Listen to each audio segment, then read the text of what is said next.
And when we both laugh together, or shake hands together, we're feeling this bonding.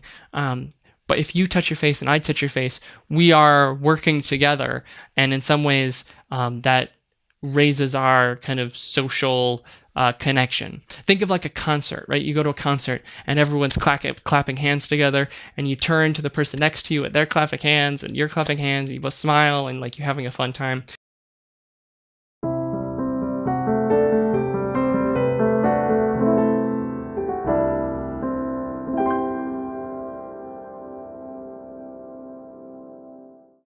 Hi there. Today I want to talk about mimicking and unconscious behavior. There's a great paper by Chartland and Barg, I believe that's how we pronounce that, entitled The Chameleon Effect: The Perception, Behavior, Link, and Social Interaction. So what these researchers did is they did a series of experiments to see if they could get people to change their social behaviors when interacting with other people based on unconscious effects. So the best way to explain it is just to dive into the experiment.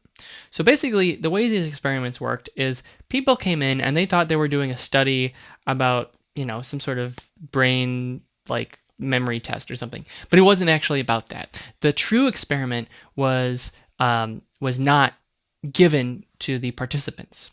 So the participant would come in experiment 1, and they'd work with a confederate. Now, a confederate in psychology is when you think you're just talking to someone, but they're actually, the man on the inside. So someone planted by the researchers to do a specific thing or a specific action. So the confederates, who were professional or quasi-professional actors, they varied their mannerisms. So during the first session, there were 2 sessions, each 10 minutes long. During the first session, they would they talk about certain things, and it was a 10-minute long conversation where they'd be, interacting with the participants, and they would either rub their face, as they were like listening or talking, they kind of rub their face, or they would shake their foot, right? They would bounce their foot. And then in session 2, they just did the inverse of whatever was in session 1. So everyone got a foot shape shake person, easy for me to say, foot shake session, and a face touch session. So after the interview, they interviewed all the participants, and they said, hey, look, actually, what you thought you were doing, which was like some dumb memory exercises, that wasn't the experiment. Did you figure out what the experiment was? And actually, only one person out of all the people they tested actually guessed that the confederate was touching their face or shaking their foot. No one else realized what was going on. So what was interesting is, no one realized what was going on or what they were trying to get the participants to do, and yet when the confederate rubbed the face, the participants rubbed their face 25% more. And when the confederate shook the foot, the participants shook their foot. They doubled, 108% more. So there's this interesting monkey see, monkey do unconscious behavior mimicking going on. And my personal opinion is that this is a very deep, I don't even see primal, but maybe perhaps primatal, right? For the primates, this kind of deep social connection where we mimic what we see other people we are trying to get along with or trying to interact do. So what was also interesting is that I just want to say they also did smiling. So people who smiled when they were smiling with an active confederate smiled more, and people who were with a neutral confederate who did not smile smiled less. Now, it should be noted that the Confederates here were not told to make friends. They weren't told to be especially warm, or they were just told to just do these actions neutrally and then sometimes smile. So experiment 2 was a little different. They once they realized that they could probably manipulate people unconsciously into doing certain behaviors, they thought that there might be something deeper going on. So the goal of experiment 2 was to get the participants to like the Confederates. And so they used nondescript kind of neutral mannerisms. So basically what they would do was, after the session, the participant would rate how much they liked the Confederate, whether it was the smooth conversation or awkward, and whether the Confederate was likable or unlikable on a 1 to 9 scale. So what they would do is the Confederate just mirrored whatever the participant did. So let's say they're talking about football, and the participant, crosses their arms very delicately and non-obviously. The Confederate then, after seeing the participant cross their arms, would cross their arms. And if the participant said, oh, that was so interesting, and would touch their face, the Confederate would go, oh, really? And touch the face. So the Confederate was just mirroring whatever the participant was doing. And the results were really fun. So participants who and before I get to the results, I should say, only one person figured out that they were being mimicked out of all the participants.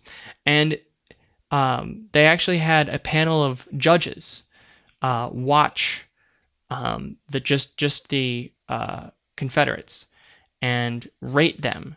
So it's not the case that the mimickers were being more friendly or more outgoing or making more eye contact or smiling more. They accounted for all of the things that might make someone like a person by using neutral judges to rate the likability of the different Confederates, so that it was equal across the board between people who were mimicking and people who were not.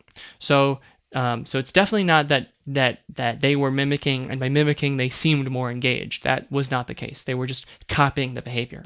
So participants who were in the mimicking condition liked the Confederates more than the control. So they rated them 6.62 on average, the median, over the control, which was the control was no mimicking at 5.91, and also rated a more smooth interaction at 6.76 than the control, 6.02.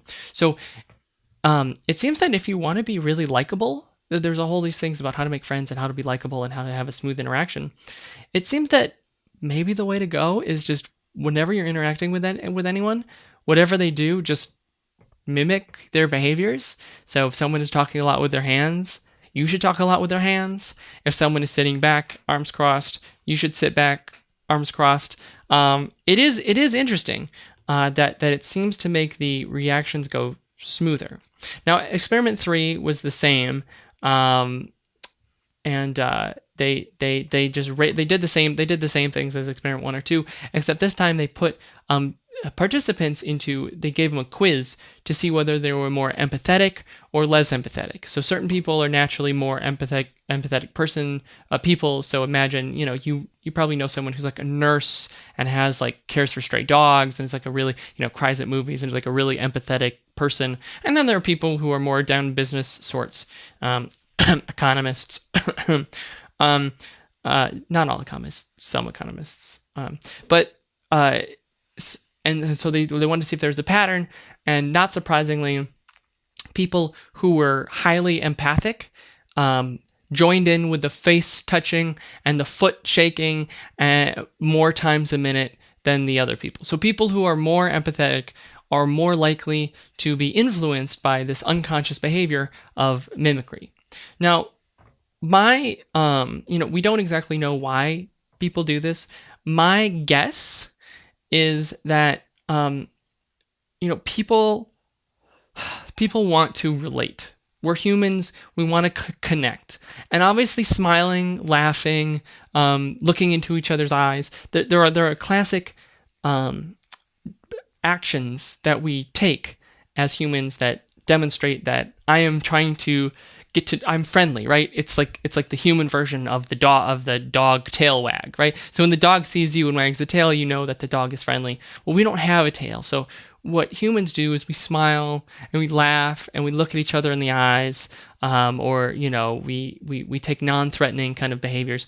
But if you're working with someone like the Confederates in this experiment, who aren't giving that back to you, right? The Confederates were told, like, don't be really charming and engaging, right? So when you're operating with someone who's not giving you back that super friendly, warm, yes, I want to be your friend interaction, that humans then default to the next best thing to try and show that they're trying to be friends or being comrades, and that's by mimicking what they do, like the face tapping and the foot rubbing, and by mimicking the patterns of behavior. It feels more comfortable because they feel like they're interacting. Because, right, so if you face touch, I face touch, in the same way that if you laugh, I laugh. And when we both laugh together, or, shake hands together, we're feeling this bonding. But if you touch your face and I touch your face, we are working together. And in some ways, that raises our kind of social connection. Think of like a concert, right? You go to a concert and everyone's clapping hands together, and you turn to the person next to you and they're clapping hands and you're clapping hands, and you both smile and like you're having a fun time. So there are these situations that we do that perhaps certain social cues, even if they're not the standard big traditional ones like a hand on the shoulder or a laugh or a smile, will make us feel more comfortable and more at ease with someone.